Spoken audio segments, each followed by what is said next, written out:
एडिएक्स नेपालबाट। अनि यो च्यानलमा चाहिँ म के सिक्छु, कसरी सिक्छु, रिसर्च गरेर सकेसम्म सर्ट एन्ड पावरफुल पाराले भिडियोबाट डिस्क्राइब गरेर देखाउने छु। यो भिडियोमा म रनिङ गर्दाखेरि के हुन्छ भन्न लागेको छु। सुरुमा हामी रनिङ गर्न जान लागेको छु भनेर रेडी हुनु पर्यो। रनिङ गर्नुभन्दा अगाडि चाहिँ हामीले पानी धेरै खायो भने चाहिँ हामीलाई पेट दुख्छ। अनि पानी थोरै खायो भने भन्नाले कम खायो भने चाहिँ हाम्रो टाउको दुख्ने कारण हुन्छ। रनिङ सुरु गर्नुभन्दा अगाडि हामीले खाना खाएको छ भने चाहिँ रेस्ट गर्नु पर्यो। धेरै खाएको छ भने अलि धेरै रेस्ट गर्नु पर्यो। अनि त्यसपछि चाहिँ दौड्नुभन्दा अगाडि चाहिँ त्यही वार्म अप र स्ट्रेचिङ गर्नु पर्यो। अनि त्यसपछि चाहिँ सुरुमै हामी दौड्दाखेरि हतार जबरजस्ती दौड्नु भएन।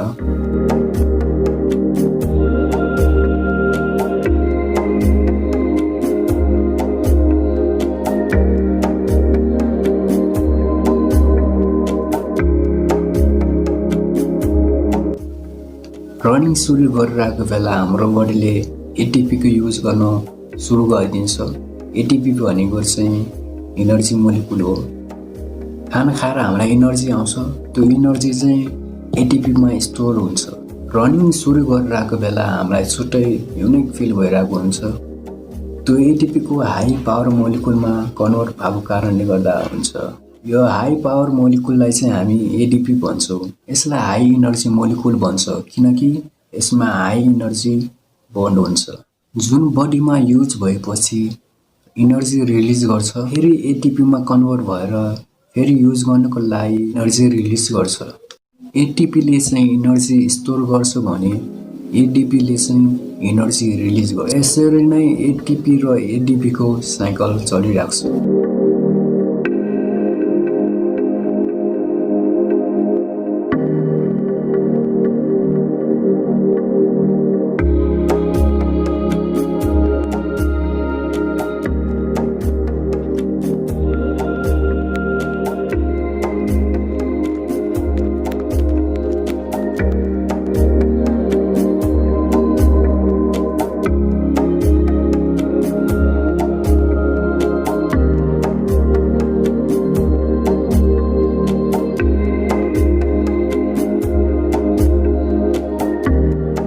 दौड्दै एकछिनपछि एटिपीको डिमान्ड बढ्छ भन्नाले चाहिँ हाम्रो बडीलाई लगातार इनर्जी चाहिन्छ।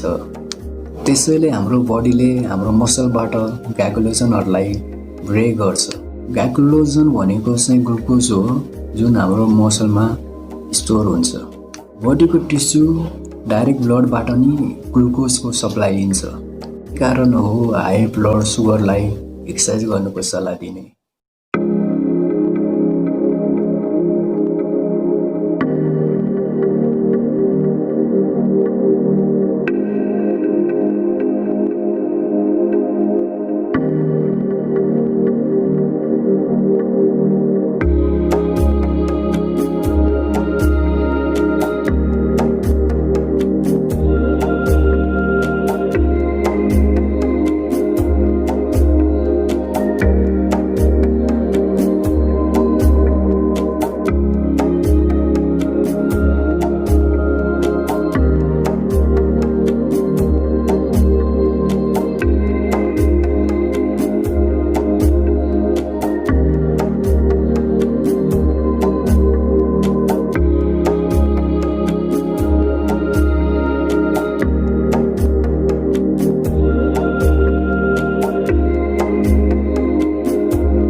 बडी लगातार इनर्जीको सप्लाई गरेर आउँछ, तर यसलाई अझै ग्लुकोजको डिमान्ड चाहिन्छ। त्यसैले मसलले अब ल्याक्टिक एसिड रिलिज गर्छ, जसबाट बडीमा हिटको इनर्जी फिल हुन्छ।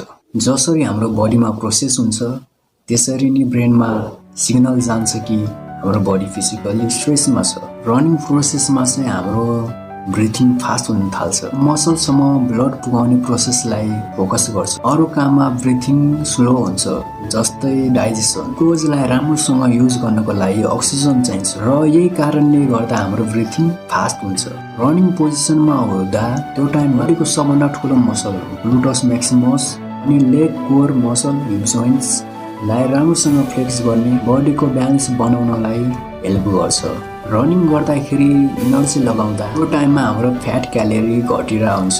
ग्लाइकोजन र अक्सिजनको कमीको कारणले बडीको टेम्परेचर इन्क्रिज हुन थाल्छ भएर अब बडीले आफैले कुल गर्नको लागि फ्लोलाई स्किनतिर बढाउँछ, जुन चाहिँ स्किनको लागि राम्रो हो।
अब बडीमा स्वेट निक्लिने फ्लोर बडीलाई कुल गर्नको लागि च्याउन सुरु गर्छ, जसबाट धेरै पसिना आउन थाल्छ। अब रनिङ स्लो गरिरहेको बेला हामीलाई फ्रेस र स्ट्रङ फिल भइरहेको हुन्छ।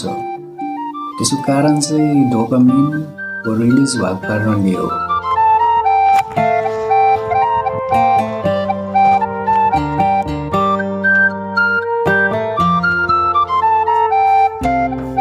आजको यो भिडियोमा यति हो, पछि फेरि भेटौँला। अन्डरस्ट्यान्डिङ इज पावर, बुझ्नु नै पावर हो।